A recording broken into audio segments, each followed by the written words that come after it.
नमस्कार। GS current law के इस खास विश्लेषण में आप सभी का स्वागत है। आज हम कानून की दुनिया के एक बहुत ही दिलचस्प और अहम कॉन्सेप्ट को समझने वाले हैं, पक्षद्रोही गवाह का सिद्धांत यानी हॉस्टाइल विटनेस डॉक्ट्रिन। जरा सोचिए, एक सिचुएशन, आप कोर्ट में हैं और जिस गवाह को आपने अपने केस को सपोर्ट करने के लिए बुलाया वो अचानक आपके ही खिलाफ बोलने लगे। ये एक ऐसी स्थिति है जो किसी भी केस का पासा पलट सकती है। यहीं पर हॉस्टाइल विटनेस का सिद्धांत काम आता है। तो चलिए इस कानूनी पहेली को सुलझाते हैं। तो सबसे पहले ये समझना जरूरी है कि आखिर इस सिद्धांत की जरूरत पड़ी ही क्यों। ये सब शुरू होता है उस एक मोमेंट से जब एक गवाह कोर्ट रूम में अपनी साइड बदल लेता है। अब सोचिए, ये कितनी बड़ी प्रॉब्लम है। वो इंसान जिससे आपके केस को मजबूती मिलनी थी, अब वही उसे कमजोर कर रहा है। ऐसे में जिस पार्टी ने उसे बुलाया है उसके पास क्या रास्ता बचता है? क्या वो बस अपने केस को कमजोर होता हुआ देखते रहें? जी नहीं, बिल्कुल नहीं। और यहीं पर इंडियन एविडेंस एक्ट का सेक्शन 154 या कहें कि नए भारतीय साक्ष्य अधिनियम का सेक्शन 157 एक बहुत बड़े हथियार की तरह काम आता है।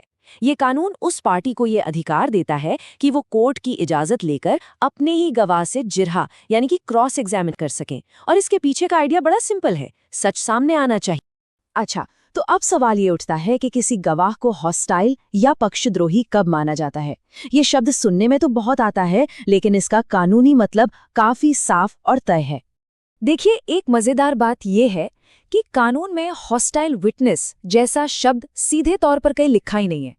इसका मतलब उस गवाह से है जिसके तौर तरीके और बयान देने के अंदाज से कोर्ट को ये लगे कि वो सच बताना ही नहीं चाहता, या फिर ऐसा लगे कि वो दूसरी पार्टी से मिल गया है। तो ये सिर्फ उसके बयान के बारे में नहीं, बल्कि उसकी नीयत के बारे में है।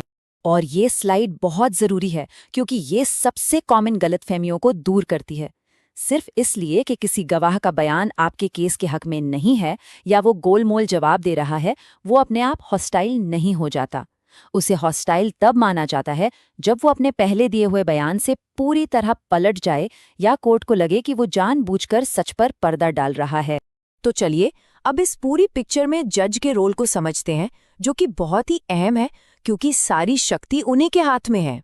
ये समझना बहुत जरूरी है कि जैसे ही आपका गवाह कुछ उल्टा सीधा बोले, आप तुरंत उससे जिरा शुरू नहीं कर सकते। इसके लिए आपको कोर्ट से परमिशन लेनी होगी, और ये परमिशन देना या न देना ये पूरी तरह से जज के विवेक यानी उनकी समझ पर निर्भर करता है। ये पावर इसलिए है ताकि सच बाहर आ सके। और इस पावर को कैसे इस्तेमाल करना है, इस पर सुप्रीम कोर्ट ने सतपाल बनाम दिल्ली एडमिनिस्ट्रेशन केस में एक बहुत ही साफ गाइडलाइन दी थी। कोर्ट ने कहा कि अगर जज को लगता है कि सच को बाहर लाने के लिए जिरह करना जरूरी है, तो ये इजाजत उदारता से दी जानी चाहिए।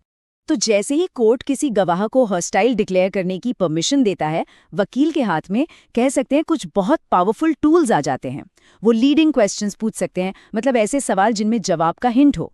वो गवाह को उसके पुराने बयानों से कन्फ्रंट कर सकते हैं और उसकी सच्चाई पर सवाल उठा सकते हैं।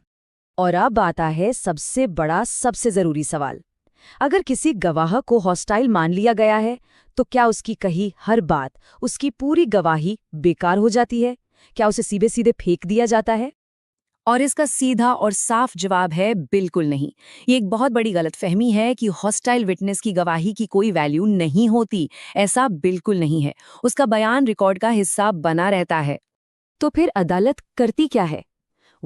अदालत एक बहुत ही समझदारी वाला काम करती है, जिसे हम कह सकते हैं भूसे से दाना अलग करना।